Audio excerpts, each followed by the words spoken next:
Hello, everyone. I'm Jim Garrison, and I want to welcome you to day 403 of Humanity Rising on this second day of February. I want to note the 2nd of February, even as yesterday I noted that February 1st was the beginning of Chinese New Year in Asia and in the Chinese-speaking world. We've entered the year of the tiger. February 2nd has also its own significance. In the United States, this is actually Groundhog's Day. This is the day where in Maine every year a little groundhog who's been in hibernation pokes his little head out of his little burrow, and depending on which way he turns and how he comports himself, there's a tradition that he will predict the weather for the spring and summer. And so we'll be hearing that report later on in the news. February 2nd is also the midpoint between the winter solstice and the spring equinox.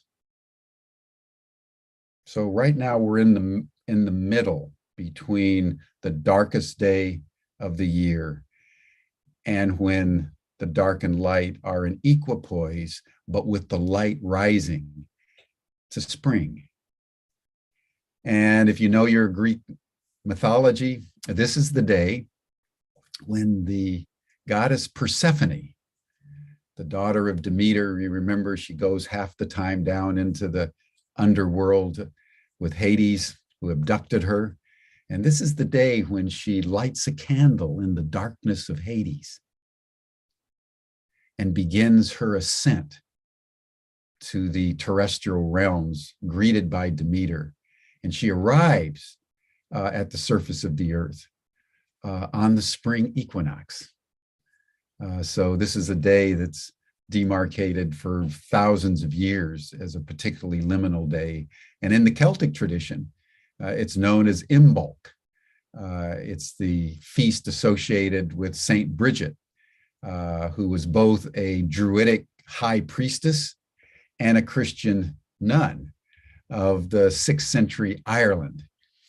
And this day actually has special significance to me personally, because it was on February 2nd in honor of Saint Bridget and in honor of Persephone, and this moment of equipoise, which is particularly luminous and liminal, where the veils between the worlds are particularly thin, that I began my tenure as president of the university.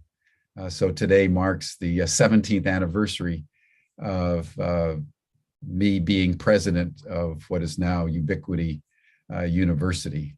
And when I look back over the 17 years, I have felt many times it's been Groundhog's Day over and over again.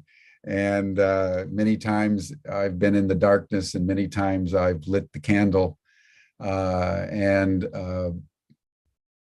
for the most part, as I review 17 years of service to bringing a new form of education into the world at this critical moment in human history, where nothing less than a radical change of consciousness will suffice to save us, I feel a deep sense of worth, a deep sense of humility in the face of the complexities of the human psyche, but also a sense that we've built a community and we've launched a momentum that was envisioned from the very first day. I said to the board that I wanted my tenure to be characterized by building a global learning community in the spirit of Saint Bridget, in the spirit of Persephone, in the spirit of the Black Madonna, and in the spirit of Mary Magdalene. And so those have been my guiding mentors, my guiding lights over the years. And one of the things that is happening, just so everybody knows, I'm in the process of transitioning. 17 years is way too long to be at the helm. And so over the last several months and several weeks because it's been a process. I've been turning executive authority in the company and in the university over to women.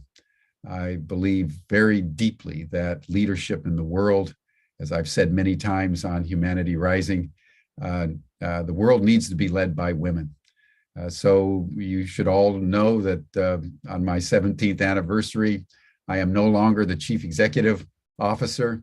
I remain the president.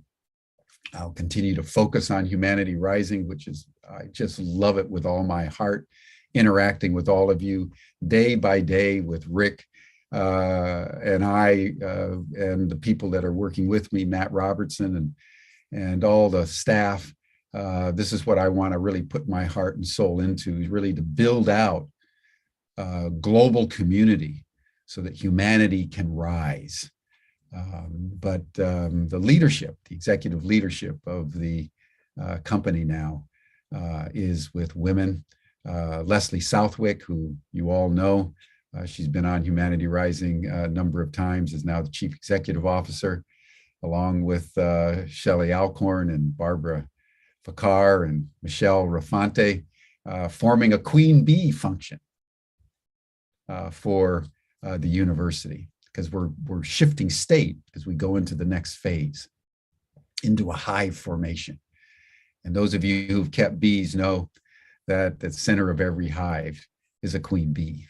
So I am delighted beyond measure in this transposition of shape and form and architectural scaffolding for how we as our community that's empowering Humanity Rising is going to move into the future. And we'll be saying more about that over the coming weeks.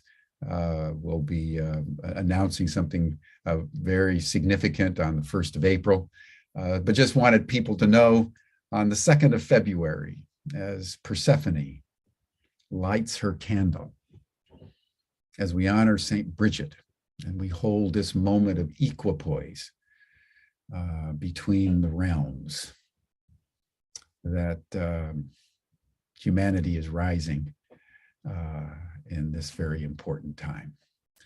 So before we launch into our program, let us just pause and give thanks. Let us just reconnect with our bodies for just a moment. Let us close our eyes and let us remember Persephone and her descent, and now the beginnings of her ascent. Let us remember St. Bridget, Christian and Druid, as one. Let us feel each other and honor the sanctity of our bodies and the beating of our hearts.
Thank you, everyone.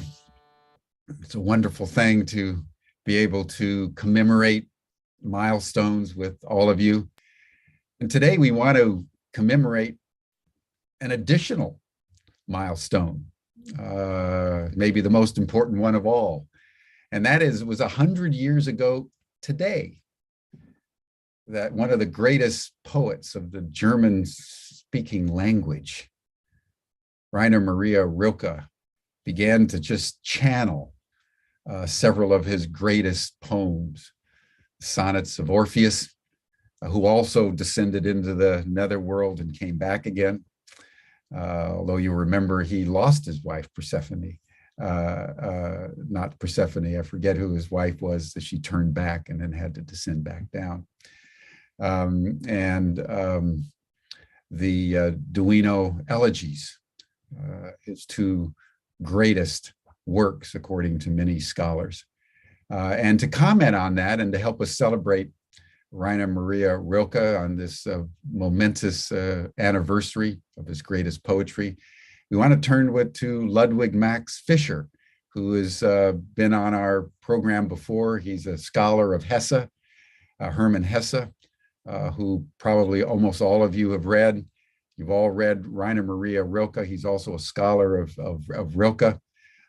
He has taught German literature and intercultural communication and mythology for over 30 years in a number of universities around the world.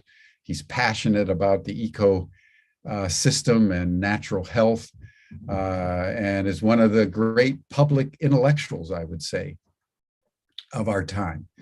So Ludwig, I want to welcome you to Humanity Rising. I'm very, very eager for what you have to tell us about the great poet Rilke, and in particular, this occasion of when he channeled some of his greatest poetry. And I might just say this is the first of two that Ludwig will be sharing with us on Rilke. This was when the channeling began, and he's going to be back in about 10 days' time with another treatment of Rilke, because it was over a period of a couple of weeks that Rilke really channeled these great poems. So Ludwig, welcome to Humanity Rising, and I turn the program over to you.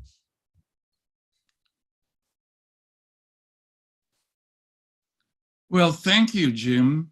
That was a great introduction. I will try to live up to it.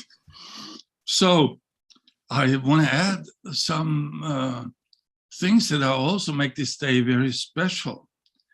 Now, we just went through New Moon yesterday. We also are in the middle of Chinese New Year. So actually it started yesterday. Astrologically, actually, it doesn't start until the 4th in China, which is the 3rd where we are here on the West Coast of the US. And we are starting a very special year, and that is the Blackwater tiger. You know, the Chinese have these different animals, and this is going to be a very special tiger.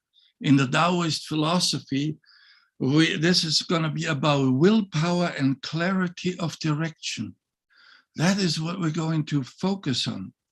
On top of that, I want to actually just re-emphasize what you're saying, that we have to anchor our experience of time mythologically. Because right now we're only, well, actually we're not anchoring it at all. We're getting lost in meaningless numbers. But even there, I don't think you have to be a numerologist today. If you write out today, it's 02022022. Now, this is something that only happens every few thousand years. I think the next time it's going to be the 3rd of March in the year 3033. So, but if you add up these numbers, then you come up with 10, which actually adds up to 1, to a oneness. Now, we also have, I think it's a day 404, and I think in computer language 404 has another meaning. So I think we are here to, we have to correct a modern error. So, all right, but my name is Ludwig Max Fischer, and I'm very proud and feel privileged that Jim Garrison gives me the opportunity to talk about this extremely important event, because, you know, if there's someone who feels, what about spirit, the presence of spirit? How can we access that? And how can we experience that? And I think the first thing we need to give up is the question, how? It isn't really a matter of developing a technique or developing a success recipe, then spirit will come. But what happened to Rainer Maria Rilke on February 2nd in the year 1922, that, as Jim said, that's exactly 100 years ago. He is in a place called the Chateau Musot. When we think of a chateau, we think of maybe Chambord or Chenonceau, but it wasn't really a very impressive building. It was a 13th century old building renovated in the 17th, but it wasn't very, very big, but it was isolated from other buildings, and it didn't have water or electricity, which right away, if I may say so, Carl Gustav Jung, when he had his tower in Bollingen, he also was important to him that there was no electricity. So maybe there's some kind of well, maybe spirit doesn't like too many of these now 5 and maybe pretty soon 6G frequencies. There might be some cosmic interference. So there Rilke is by himself, and then suddenly something opens. And it opens in such a deep way that, you know, actually, if you were around in the 1980s and 90s, then there was a time when there were a lot of this channeling, and people were always channeling great, important people, and there were some very prominent ones, and actually some good books were written about that.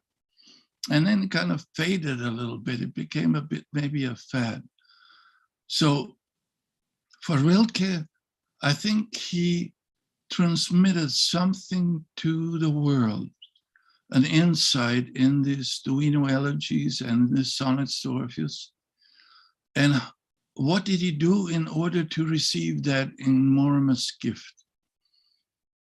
Well, it took decades of sacrifice, of dedication, devotion, to listening to an inner source. So it takes an intensification of the inner life. There's a German word called Innigkeit. That is an inwardness.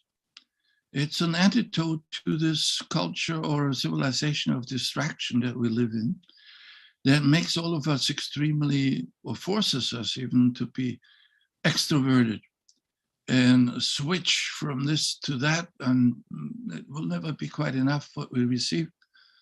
But for Rilke, actually, it is a decade-long... Unknown caller.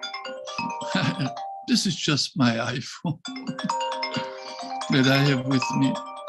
I should have told Siri not to disturb me.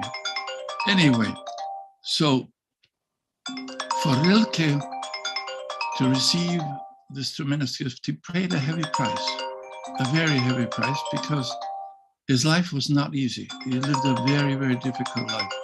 Born in 1875 in Prague, and then actually traveled. He lived really a life of many, many different places, could never find a home. And then when he is in the southern part of Switzerland, in the French-speaking part, near Sierre, that is a little not too far east from Lake Geneva. He is then in this, I did a pilgrimage there actually. And there's something else that felt very strange to me, that the German Chancellor Helmut Kohl visited his grave in April 1989. And just a few weeks later, the borders opened between that Iron Curtain fell. So this is pretty far out what I'm going to say, but are there spiritual authorities actually that are consulted? So let me get into first to tell you what I will be doing. I'm giving you sort of somewhat of a jazz version of Rilke, Pearls of Poetic Wisdom. And those are just some of the people and some of the poems that have influenced me very much. And that's what I will do today, and I will refer to a number of his letters. Now, the next meeting that we have, which is on February the 21st, I will talk about the letters to the young poet and to this more about the sonnets to Orpheus, but then also especially about the Duino elegies. And I will be joined, to my delight, by my friend Andrew Harvey for that day. So, and we will talk a little bit because Andrew Harvey has written a number of significant books. However, you know, he is also very deeply into spiritual poetry and wrote that wonderful book, The Way of Passion, which is about Rumi. And I think that in some way, one could say that Rilke is the Rumi of the West. And then he also just published a wonderful book about Kabir called Engoldenment. So I think we will have an interesting conversation. So, and there's something else actually that I want to, someone else I want to give thanks to today, and that is Robert Ply. Robert Ply had an influence on me, a significant one in several ways. And it was in the summer of 1982, 40 years ago. I was in San Francisco. I spent the summer in San Francisco. And I went to a bookstore, not just City Lights books, but it was called The Philosopher's Stone. There was a guy there smoking the pipe. And in the window, there was a book. And it intrigued me, you know, as having to get a PhD in order to get academic credentials in a field. You know, I went through the whole publish and perish ordeal, but also through all these exams. And I had to know certain things about Rilke. It's just part of the, you know, part of the curriculum. But he hadn't really spoken to me as directly, I would say, to my heart and to my soul. But this was the book, Robert Ply. It was published in 1981, and I saw that in the window and I picked it up and started to read. Something similar actually happened to me with Hesse. I started to read this poetry in English, and something really deeply hit me. And then I went back to the German, and it kind of opened, in a way, almost, it opened the German up to me again. Because for the German literary canon, Rilke is sort of like an extremely sophisticated, and it's, you know, it's aesthetically very pleasing, but to the extent really what his full spiritual message is for the soul, for the heart, for the whole human being, he had his place sort of in a particular literary period. So anyway, so Robert Ply left us, at least his body, in November, and thank God he became quite old, but I took a number of workshops with him, and particularly then in this time when we had a men's movement. His book Iron John had a deep effect on me, and I remember him in a conversation with Marion Woodman, the Jungian scholar and analyst, who was a good friend of mine, where the two of them on stage, and at one point Robert Ply said, these poems need to be let out of their cages. You know, he had sort of a way of talking when he would end his sentences abruptly. These poems, they have to be let out of their cages. because there's something vertical in them. Well, there's something vertical in them. Yeah.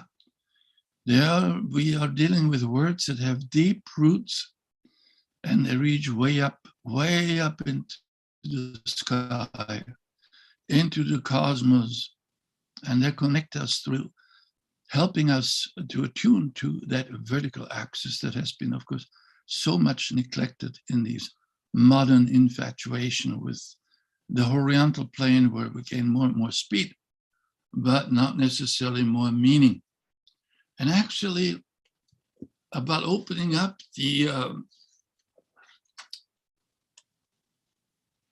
vertical axis, I want to give you a Rilke poem. And that is one of those things where does it come from? Have you ever thought, where do these words come from? And whom are they given? So, quote, "Oh, not to be cut off, not through the slightest partition, shut out from the law of the stars. The inner, what is it, if not intensified sky, hurled through the birds and deep with the winds of becoming. Oh, not to be cut off, not through the slightest partition, shut out from the law of the stars. The inner, what is it, if not intensified sky, hurled through the birds and deep with the winds of becoming?" Well, that is Rilke. The intensity, the intensified sky. One of the scholars that I very much enjoy wrote a book called actually The Inner Sky. And it's a bilingual edition by Damien Searles. And I may quote from it actually later if we have time. So it actually right away reminds me of something that Jim is going to do very soon. I think he's going to talk about Viktor Frankl and the search for meaning. I think in this obligatory or enforced, I want to say, extrovertedness, this tremendous, this industry of distraction and ultimately of destruction, and that brings you to always focusing on something that is outside. So when we are in search of meaning, the way we move in that direction is to turn inward. The German word is Indigkeit, the inner world. And that, of course, I think is one of the reasons why so many people in the West today are drawn to meditation. And then they import it from Eastern sources, where these traditions have been more common, but actually they are also in the West, within the Western tradition. I'm thinking here of Basil Pennington, I'm thinking of centering prayer, and particularly then in the Middle Ages more, but there is the road that leads toward inspiration and to inner knowing, is to first establish that connection with the inner center. And when that is strong, then we can be socially useful because we come from a center. That's something also that when I talked on May 17th about Hermann Hesse in this series, that was very important to Hermann Hesse. But I promise you, I will not talk too much about Rilke, but let him talk. And it is a developing, this inner journey is a developing in a faith in the unknown, in a certain deep trust So, in Rilke's words, of course, just about 1,000 times more eloquent, Rilke says, and I quote, "You darkness that I come from, I love you more than all the fires that fence in the world. For the fires makes a circle of light for everyone, and then no one outside learns of you. But the darkness pulls in everything, shapes and fires, animals and myself. How easily it gathers them, powers and people, and it is possible. A great energy is moving near me. I have faith in nights." Now for Rilke, great words of meaning, full of meaning, came to him on February the 2nd, 1922. I'd like to give you this poem one more time. "You darkness that I come from, I love you more than all the fires that fence in the world. For the fires make a circle of light for everyone, and then no one outside learns of you. But the darkness pulls in everything, shapes and fires, animals and myself. How easily it gathers them, powers and people. And it is possible a great energy is moving near me. I have faith in nights." You know, we are just coming to the end in that big paradigm shift that is right now with us, of an age of enlightenment that glorifies light. And by light, it means a rational approach, purely rational. And that basically disregards or diminishes or devalues any other wisdom traditions that focus on intuition, that focus on inner knowing. I recently, I was at what's called a Jesus seminar, a theologians meeting, and I met an Irish healer, and he said to me, realizing that I was a knowledgeable person. Well, after so much education, that was what I had to do. But he said, don't forget about your knowing. Your knowing with all that knowledge now. So there is an inner source of knowing, and that depends on a certain trust and on walking towards that which is not necessarily lit up yet and is not yet full of rational conceptualization, concepts, codes, regulations.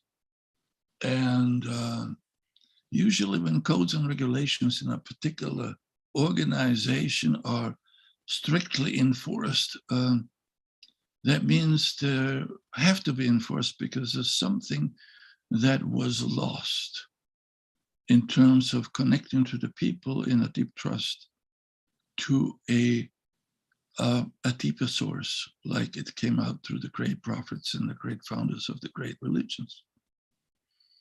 So, honoring Robert Ply, which is part of what I want to do today, I want to give you another, one of my favorites and deepest poems. And this is about, again, because there's a second source that I think is blocking a lot of people from moving beyond the current highly restrictive and somewhat worn out official paradigm that we have in science and in social and political organization.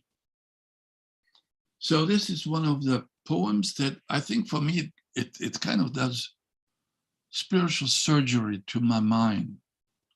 And let's see what it will do for you.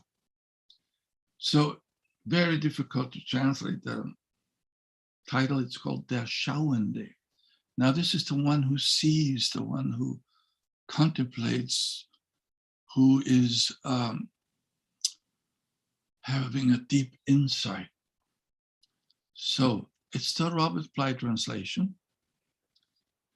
I can tell by the way the trees beat after so many dull days on my worried window panes that a storm is coming.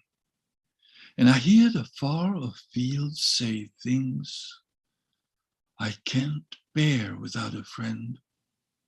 I can't love without a sister. The storm, the shifter of shapes, drives on across the woods and across time. And the world looks as if it had no age. The landscape, like a line in the psalm book, is seriousness and weight and eternity. What we choose to fight is so tiny. What fights with us is so great. If only we would let ourselves be dominated as things do by some immense storm, we would become strong too and not need names. So when we win, it's with small things, and the triumph itself makes us small. What is extraordinary and eternal does not want to be bent by us. I mean the angel who appeared in the wrestlers of the Old Testament, when the restless sinews grew long like metal strings, he felt them under his fingers like chords of deep music. Whoever was beaten by this angel, who often simply declined the fight, when the proud went away proud and strengthened and great from that harsh hand that kneaded him as if to change his shape. Winning does not tempt that man.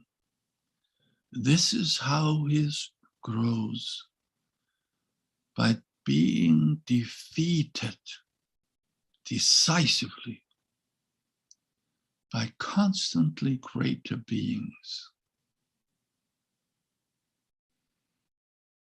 Sein Wachstum ist der tief besiegte, von immer größerem zu sein. So now we are right there in the mythology, the Inanna myth. It is the getting stripped of everything. This is the growth that happens to descend. Robert Ply talks a lot about the importance of the grieving process. That is the acknowledgement and then the gratefulness for our limitations and for our smallness, and for then having the courage to invite greater challenges and greater opportunities actually to be of service from that person whom we have gotten to know by going inward and pulling back from the world of distraction, which does not mean at all that we suddenly ignore and become some kind of narcissistic self-observing egotists. Just the opposite.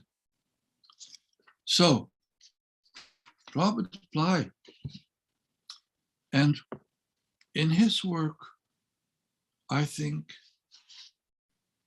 I want to give you another poem. When he said, or part of it, where he says, I have faith in all those things that are not yet said. That is,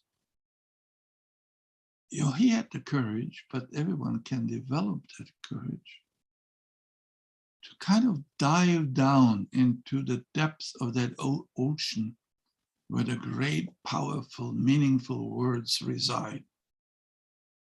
And they're actually waiting for us. And then to also rise higher than whatever our very beautifully identified and categorized, classified world. We have concepts that move through that organize our left hemisphere in the brain. Then we have in that vertical axis, I have faith in all those things that have not yet been said. And let me actually, because for those of you who are interested in the deeper mysteries of language, I did give a talk also for Humanity Rising on July, actually, the 16th of the year 21. Because we have flattened the worlds. Our worlds right now, our attitude towards what really creates a meaningful word is based now on speed and quantity. And it's an utter disaster. So please read Jacques Ellul on that subject, or Bernard Charbonneau. Now, what Rilke says about finding these great meaningful words, and I give you that bilingually. Those words we throw away each day. How many words do you throw away? How quickly you send them across the planet before you charge them with the meaning that is in your heart, in your soul, in your spirit, and in your body. And how quickly do you file them? Those words we throw away each day. Die armen Worte, die im Dunklen darben. As if there were words that are filled with spirits, although they are, but they are in a state of undeserved poverty because we kind of mechanized them, materialized them, quantified them. Die im Dunklen darben. That means they reside now in a certain ignored darkness. And then Rilke says, die unscheinbaren Worte lieb ich so. Die unscheinbaren, that means the words that don't have the shine yet on them. They haven't been spoken by celebrities and by by people that have 100 million followers. They don't shine. It's you who has to make them shine. Die unscheinbaren Worte, those not yet shining words, those ordinary words. He says, I love them so. Those are the ones I love. Lieb ich so. He says, aus meinen Festen schenke ich ihnen Farben. From my celebration. What kind of celebrations? Those are the celebrations of gratefulness, as my friend, brother David Steindl-Rast would say. When I celebrate my being aliveness, and then he says, schenk ich ihnen Farben. I bestow to them, I give to them as a gift. I give them the gift of colors. Now they become colorful words. They're brilliant, shining colors. And then he says in the short poem, they smile and slowly shine as joy. They quietly smile, his words, and slowly they radiate as joy. They radiate actually as your joy of life.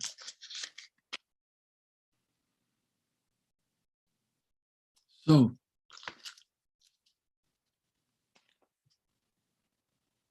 what I would like to, or what I feel drawn to at the moment, I would say, is that Rilke spent a lot of time in Paris, I would say. In some ways, that was his second home. And he wrote about 400, excuse me, he wrote about 400 poems in French.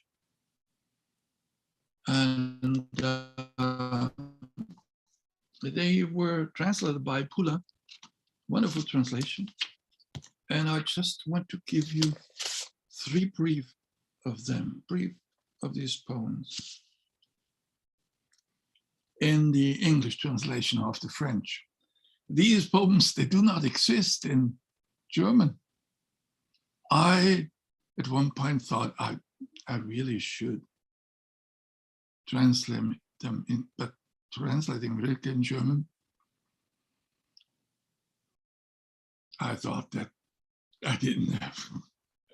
I thought that was, I don't know, sacrilegious or something like that.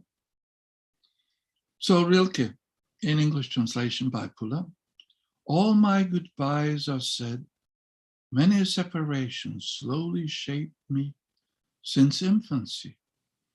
But I come back again and I begin again. This fresh return releases my attention. What's left for me is to replenish it, and my joy, forever unrepentant, for having loved the things resembling those absences that make us act. You know, these are these sentences actually that you have to meditate on them for a few years. For having loved the things resembling these absences that make us act. Now there's a lot of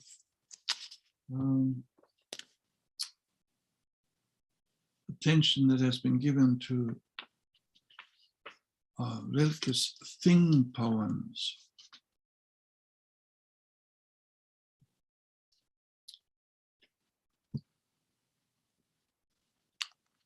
And I think I will give you one here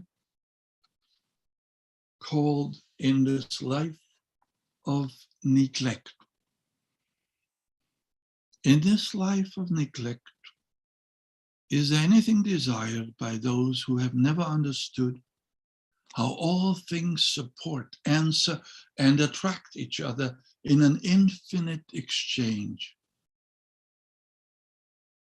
Since childhood, however, I have admired how in this open world, no sustained glance, no smile, not one tenderness is lost. All comes back to us. If it isn't stopped, each heart, according to its own rhythm, will run the whole course, the complete tender round of its secret fidelity.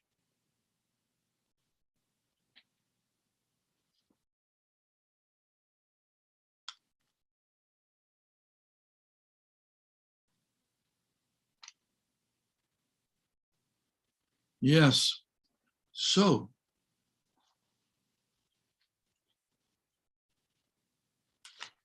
and This is only 4 lines. That's again one of those things that take it with you, and I recommend you write it down and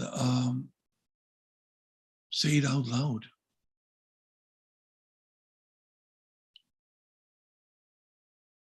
It's addressed to a Baroness Renée de Brimont. And here it says, one must be happy to find God. For those who invent him out of grief, move too fast and search too little for the intimacy of his ardent absence. One must be happy to find God. For those who invent him out of grief, move too fast and search too little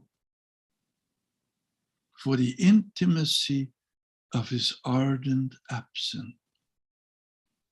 Vont trop vite et cherchent trop peu l'intimité de son absence ardente. So there's something that we declare as absent that isn't obvious, that isn't yet objectified, but it might be closer to us, and it is closer to us than all of that we have so nicely lined up in properly filed and identified words that we use according to the official dictionary of conventional use of the language that we speak in a particular culture. So there may be people among those who are watching this that would like to have a deep and very comprehensive understanding and biography, really, the life of a poet. There was a very important scholar of German literature and actually comparative literature by the name of Ralph Friedman. For many years he taught at Princeton. And he wrote this book, this biography of Rilke. And this biography, it took him 15 years to write. It's interesting actually to note that his first biography, it's called Pilgrim of Crisis, was published in 1978. It was about Hermann Hesse, another one of my favorite writers. And the second one he published in 1997. And that was the biography of Rainer Maria Rilke. So I will not get at this point in this presentation into the biography too much. But I'd like to share with you a poem that I also find one of my favorite. So many of my favorites would take a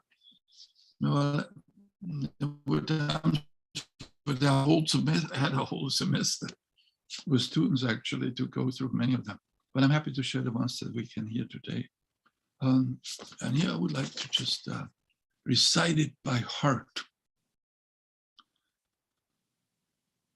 I live my life in growing rings, which extend to embrace all things. Perhaps I will not achieve the last, but this will be my attempt. I have been circling around God, the ancient tower, and I've been circling for 1,000 years, and I still don't know. Am I a falcon, a storm, or a great song? Now in German, I just want to show you what Rilke is doing in the first 2 lines. The first 2 lines are, Ich lebe mein Leben in wachsenden Ringen. You have to look at the vowels and at the consonants.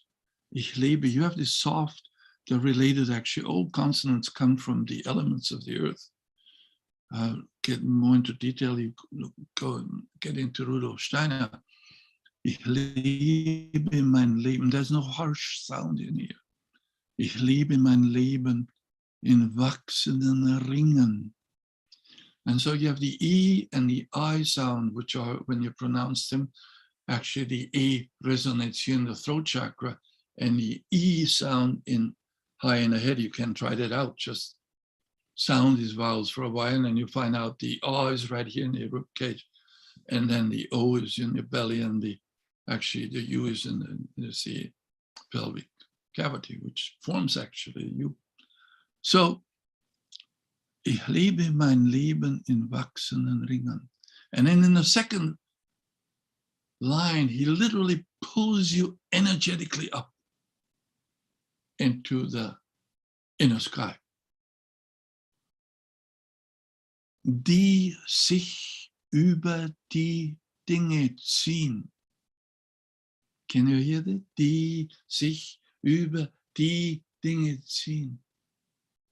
Ich werde den letzten vielleicht nicht vollbringen. And then only in that third line he goes, the first time he uses one of the deeper chakras, O, the O sound, vollbringen. So that's the O, and then again, ingen. So that's the vertical axis. Aber versuchen will ich hin. And now he goes down. Yeah, this is the descent. You go into the descent of devotion, of stripping yourself, hopefully, from all this is unnecessary and from all the ego illusions, or as many as you can strip yourself from. Voll versuchen. This is then the attempt. Well, in English, the attempt. There's no go with what English offers me. But aber versuchen, die Suche, search for meaning. And in German, that is die Suche. By the way, the word Sucht, die Suche can become a Sucht.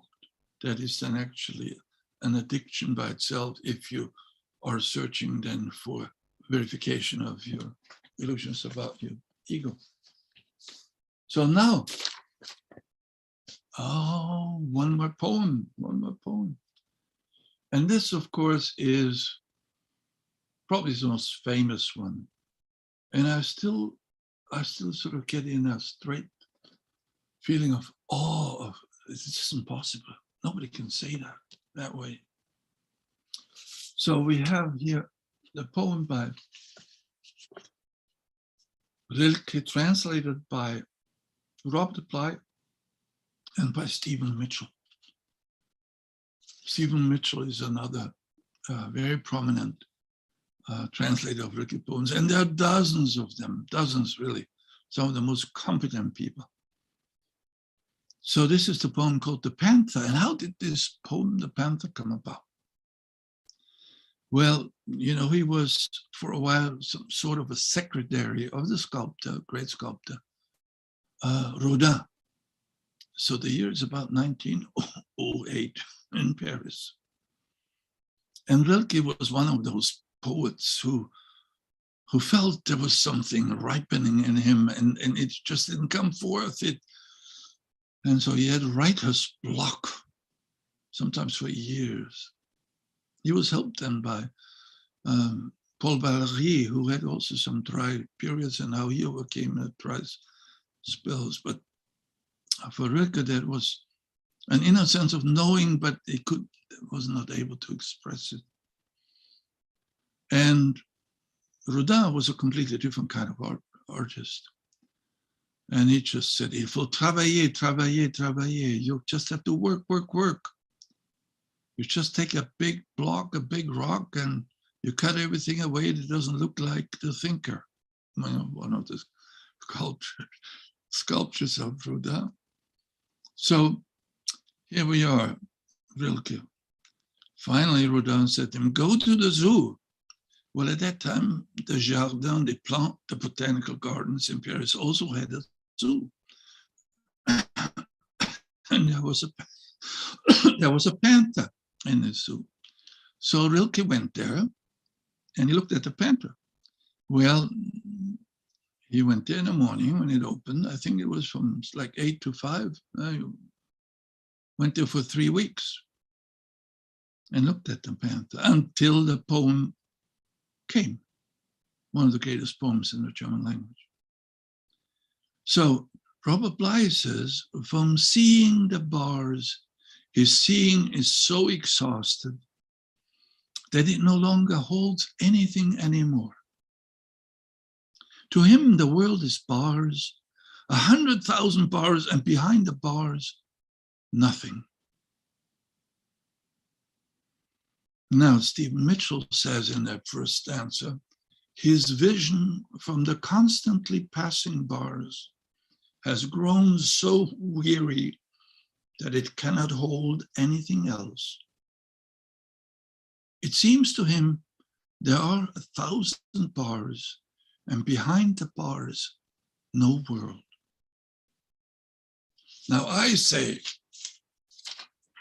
ooh, you get this. Now, judges can do the best. Well, you know what? In some ways, everybody does the best who can go deeply into the German language. So I don't claim that mine is the best, but that's what I hear. His gaze, so worn from passing bars, could no longer see beyond. His world became 1,000 bars, feeling behind them nothing else. And now I'll give you the other 2 stanzas in my translation. He paces so softly with strong, smooth strides, turning in ever tinier circles, like dancing powerfully around a center, with a mighty will, now numb and still. Only sometimes his eyelids open without a sound. An image enters, slips through the tightened silence of his limbs, reaches his heart, and dies. So that's the panther.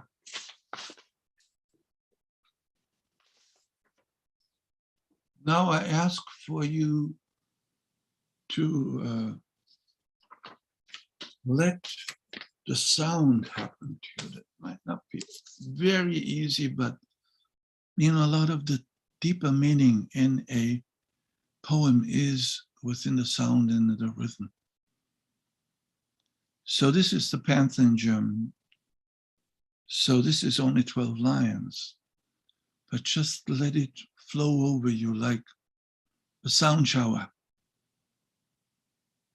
or a sound rain, a gentle rain of vowels and consonants and rhythms that you get. Sein Blick ist vom Vorübergehen der Stäbe so müd geworden, dass nichts mehr hält. Ihm ist, als ob 1000 Stäbe gäbe, und hinter 1000 Stäben keine Welt. Der weiche Gang, geschmeidig starke Schritte, der sich im allerkleinsten Kreise dreht, ist wie ein Tanz von Kraft eine Mitte, in der betäubt ein großer Wille steht. Nur manchmal schiebt der Vorhang der Pupille sich lautlos auf. Dann geht ein Bild hinein, geht durch der Glieder angespannte Stille und hört im Herzen auf zu sein. So, I think I stop here for a moment with the other things that I have prepared for you and see whether there are some comments, questions that anybody who is with us today would like to make. That would be me, Ludwig. Thank you so much. People have been expressing their deep appreciation for your treatment of Rilke in the chat. And I think in particular, the way you brought Stephen Mitchell and Robert Ply and your own reading together in a kind of a collage, as you say, a jazz ensemble of Rilke. And so I just want to acknowledge that and thank you for it.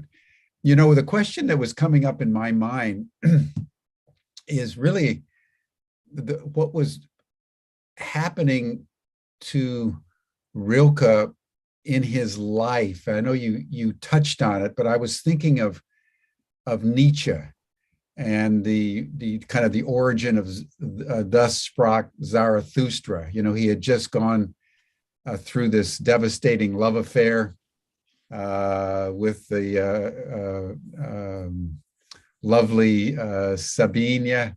He had been kind of jilted. He was in complete devastation.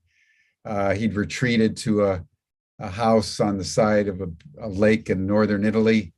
And as he was walking one day, you know, the book just started to come through him. But it came through Nietzsche, his greatest work, at a time of excruciating personal suffering, in this case, unrequited love. And I'm just wondering, was there anything, as you know, the life of Rilke that was particularly pressing upon him, such that the Duino elegies and the sonnet to Orpheus would have just kind of surged through his psyche? Or was it just normal times and just grace? No, I think he had a lot of preparation time called suffering. And he had many different, very deep love affairs that all went wrong. Now, there is a connection. I mean, Nietzsche dies in 1900, but actually already in 1887, he hugs these horses in Torino. And so Rilke is only 12 years old at that time, but it wasn't a meeting. But there was an intermediary, a fascinating woman, Lou Andrea Salome. Yes. And Lou Andrea Salome was... That's right, Salome. I got the name wrong. Yes, Lou Salome. Salome was a lover of Nietzsche, and she played an enormous role. Yes, that's right.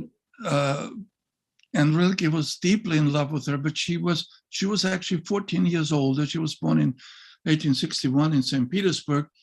She was fluent in Russian, of course, and she brought actually Rilke to Russia. He did some trips with her to Russia, 1899, 1900. He met Leo Tolstoy, but wasn't a particularly, I would say, successful meeting. So I think the idea of the impossibility of being fully able to love without making it an act of acquisition. And also Rilke suffered very much from the kind of love that he received from his mother. It's a well-known story that up to the age of 6, he was dressed as a girl. And there again, I think even today, why we are doing this, I see a comment that, why some of the people think that's a woman, Reiner Maria. So he has the name Maria, but that is at that time because of adoration of Virgin Mary. There's another German writer, very great writer, actually, Oskar Maria Graf. So a boy could have that second name as Maria. But he had a very difficult relationship with his mother, which then transferred to a lot of his relationship with women. And so he was deeply injured, I have to say. And in matters of love. And then there is a sense in him also that the deepest love is actually related to death. That is really comes towards a complete self-annihilation, the complete self-sacrifice that is necessary in experiencing a love that doesn't revert in some way to something that serves the ego, serves something that you want to get from rather than to be able to give to.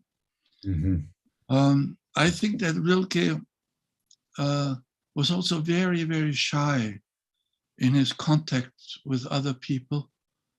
And there was something about him. One of his lovers actually says, this is, I think I have this quote maybe close by.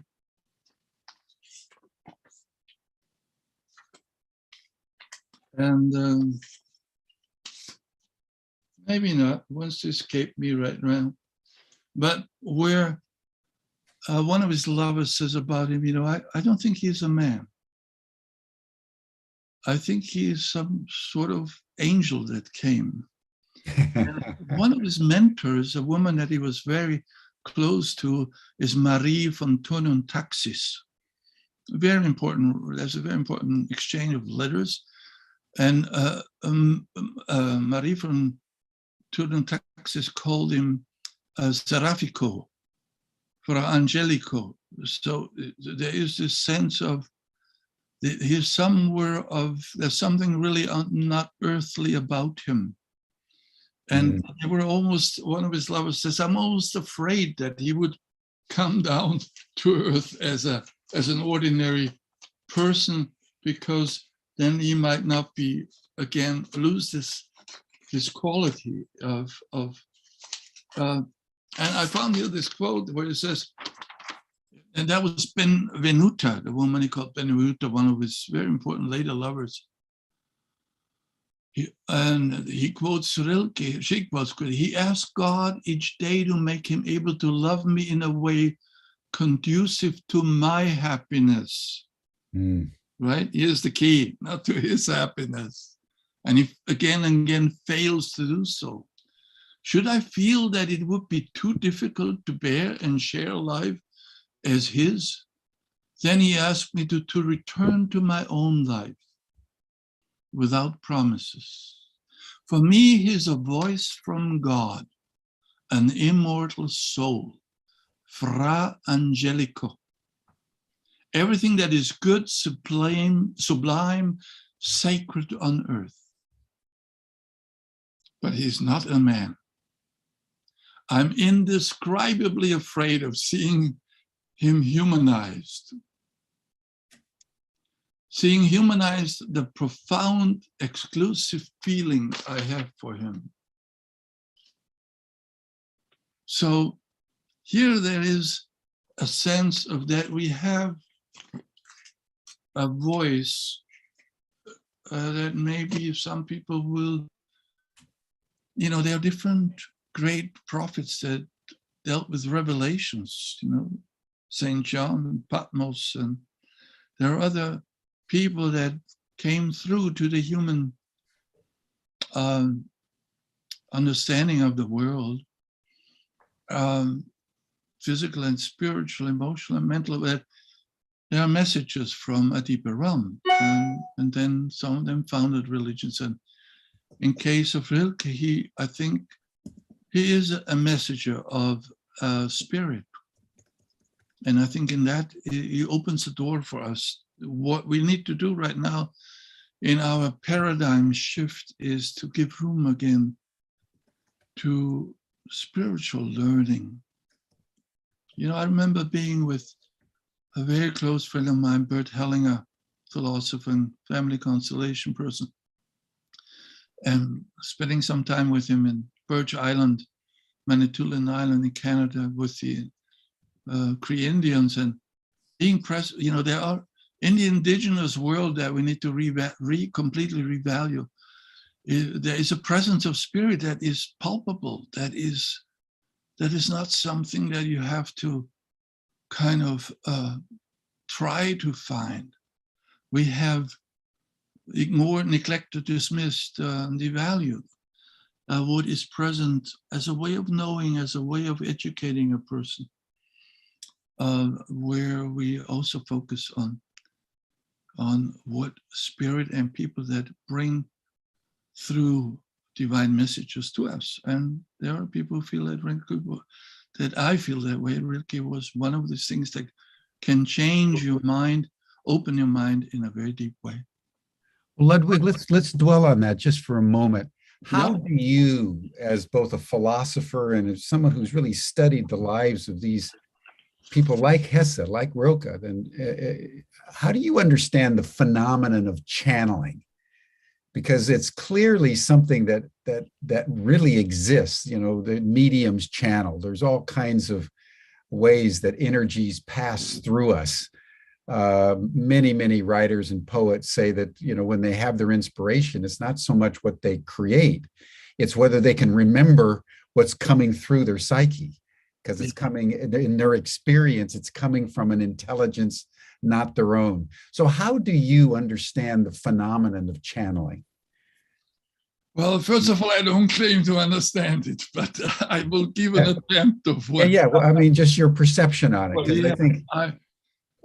First of all, it's a great dangerous thing, because actually I've been exploring that world of psychic people. You know, I was, you probably knew Anne Armstrong from Esalen. Mm-hmm. I knew her quite well, and I've been blessed with many of her gifts many times. So what is happening in these occasions? So first of all, it's a great danger, because people usually channel some entity, and it's always some pharaoh or some. I remember somebody channeling Mozart or Napoleon, and it's a danger for the person who does that work for self-aggrandizement. The second big danger is that the person never hears that tomorrow next year you're gonna have a very difficult time. And you need to do some very serious, hard work. But people then find out that they're actually the reincarnation of Mozart or Beethoven. So there's always the ego right away grabs that with lust, with an incredible lust. And then, of course, comes the defense system. This is a big military of Western materialistic mechanistic science that says, you know, where are the facts? And they want to have this particular special perceptive ability. Then they want to commodify it, and if you cannot factualize it, then it's all fake and it's myth, and it isn't real in that prescribed form of reality by Western science. So how do we distinguish? Can we distinguish that when we have an authentic revelation? By the way, most science, or many sciences that are not necessarily secular, they switched that paradigm. And from Monday to Friday, 9 to 5, they're very materialistic scientists. But then on Sunday morning, when they hear the gospel from the preacher, they switch paradigms, right? Then suddenly we have the relations. So I would say that you can tell whether someone is tuning in for you, which, by the way, should be rarely done, because it should be the tuning in is work, right? When we started this presentation, it is an act of intensification of attention and concentration of the mind. And it's not just the rational mind, it's also the heart mind. And when you do that with an attitude of gratefulness and devotion, and then you are willing to receive the message in a state of humility, and that it will require service work from you rather than self-aggrandizement, then you possibly are in the presence of a valuable message. And then make sure you don't abuse it, because the temptation is great. Yeah, I think that's a very incisive point, Ludwig, that there's a relationship between whatever it is that's being channeled and the receiver. And I'm sure in the case of Rilke, had another, one of us mere mortals experienced the same channeling, it would not have come up as the sonnets of Orpheus. You know what I mean? So I think you're absolutely right. It's not just an objective reality that comes through, that all, as Kant said, that everything we receive is filtered through our a priori categories of cognition. And that's where humility, service, or arrogance, and the lust for power shapes that very experience as it's communicated then into the outside world. And I think what Rilke earlier says about not to be separated, from that inner sky. This, of course, also this whole phenomenon of channeling in the traditional culture, you have that very important way of accessing truth through invocations. Evocations, that is the energy calling it up from the earth, the inspiration from, and then invocation is from the cosmos. Invocation is then through song and incantation. So we have kind of not cultivated that in the West because it requires a certain surrender. And the surrender is a very key word. And Rilke then deeply surrendered, and he basically did kill him, you could say, these sonnets to Orpheus. I mean, after that February of 1922, he is quite ill, and he's all the time in different kinds of spas and health retreat centers, and he's in constant pain, and then he's finally diagnosed with leukemia. So basically, a lot of people feel like, I become all that spiritual and then I become enlightened. That too much spirit is very hard on people. It's very hard on the body. We need to keep that in balance between the earth energy and the energies that we are draw from the cosmos. Because there are a lot of people that are sort of, Robert Ply talks about that, not to be grounded, but he called it the flying boys, and they're so incredibly spiritual, but this is a great danger, actually. So when we are looking forward and have a longing, and I believe everybody has that longing to receive messages and guidance from spirit, that we need to always make sure that we at the same time don't go into an elevator to the top floor of human consciousness.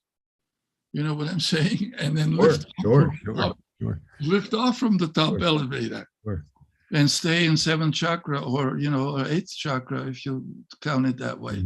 That's a great danger in people's development of their whole personality, that the devaluation of the earth and of then the knowledge of the heart and the direct social relations conducted in full honesty and humility are then often traded against some forms of imagined or even lived out superiority. Then you get certified enlightened. And then you become one of those new age leaders that, not necessarily are ready, and later on often in life feel the pain of becoming ordinary again, or having become ordinary and have to face the limitation beyond what the reputation they have gained in what I would call the false paradigm shift leaders.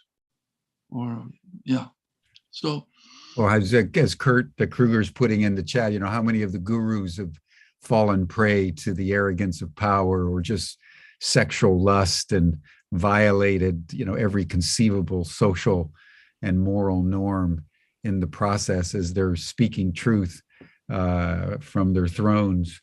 And Matthew was reminding us about the line in the prayer of Saint Francis, who channeled a lot, make me an instrument of thy peace. Yeah. So again, it's that humility of the ego to the power of infinity coursing through one that gives one the key to being that instrument of peace that we all pray for. So in that same prayer of St. Francis, where it says, not to be loved, but to love. Yes. Not the surge to be loved, not that, aiming at your own greatness, but aiming at your own descent, basically. Yeah. Just a quick question as we close, Ludwig. And by the way, I just love the encyclopedic nature of your mind. You know a lot, my friend. But Toby Terrell is asking about Rilke's relationship with Rodin. Yeah. Well, by the way, don't let your knowing get in. Don't let your knowledge get in the way of your knowing. Is that Rodin? Well, Rodin was what Friedrich Schiller, 1759 to 1805, would say was a naive artist. That means he just created out of this directly. And that word is not used in a pejorative sense there, in this famous essay by Schiller. But Rilke was what Schiller called a sentimental artist, and that there is a tremendous amount of pre-reflecting necessary, introspection of the intellectual kind, actually. And it's like you're trying to pull it out. Bob Dylan is an artist that supposedly, what I heard is that, he was missing a song for an album, and during lunchtime, when the studio musicians had their lunch, he just needed a piece of paper and a pen, and he just wrote down that song that was missing. He realized that actually. So later, I couldn't do that today, but there was a voice with him. But for Rodin, he said, il faut travailler. You get it through intense work, not just through a lot of introspection and hesitation. Also, he thought that Rilke is always the impossibility of love. Why is it always that there's this deepest love that comes in form of that when he falls in love with a woman, and then, well, I think that, for Rilke, it's like, I want to love, but then I become selfish, and then I can't. And there's all this tremendous inhibition. And you know what Rodin said to him? He simply said, il faut avoir une femme. Il faut avoir une femme, period. One has to have a wife. So you get one, and you keep her, and you continue with your work. So this is a little bit like Heinrich Heine, who was another kind of a Rilke in the 19th century, when he just simply also loses a great love, and then in a shoe store he finds Mathilde, and she takes good care of him for the last 30 years when he's very ill, actually. Heinrich Heine. So another one of these great poets that goes through the creative act through suffering. Van Gogh should be pronounced that way. Vincent van Gogh was one of these people that felt so deeply a truth, and only sold one painting in his life for $24, or 24 is whatever the word. So those are different approach. Rodin's approach I don't want to say that the art that kind of artist produces is anything less than the approach that Rilke took. I think some people, some artists are operating through a continuous flow of a message that might maybe as a sculpture or as a piece of music. That what was Beethoven thinking? I mean, or Mozart. Mozart was a real. It was not a. He really was not a very bright person, in any way. But he went to Rome, and there was a sacred piece that was played only on Easter, and nobody was allowed to hear more than once, and nobody could copy. The Allegre Miserere, yes. And you know what? He just wrote it all down, all the different voices. This cannot be done, period. He said, probably he would say, what's the problem? Yeah, what's the problem? Why did you just write it down? You heard it. Yeah. So there is, there are some gifts that are given, and some of them have to be earned in a very much more difficult way by different kinds of artists. Yeah. Well, Ludwig, thank you so much. This has been a real tour de force on Rilke and the power of poetry and channeling and the different ways that creativity comes through different great souls. And so I really want to appreciate the way you've commemorated the 100th anniversary of this great soul, Rainer Maria Rilke, and look forward to your second and final session in a couple weeks' time. So that'll bring us to a close, everyone. You're all welcome to join our after chat session. You'll see the link in the chat box. Ludwig, I hope you can join. You received the link in the letter that Matt sent out. If you have trouble, just let me know. And we'll see everyone here again tomorrow. Same time, same station for Humanity Rising, where we're going to go to India and talk to Vandana Shiva about the plight of the farmers in that vast subcontinent. So that'll be tomorrow on Humanity Rising. But Ludwig, wow, what a mind, what a heart. Thank you so much. Deeply appreciate who you are. Always my pleasure and honor. Thank you, everyone. See you tomorrow.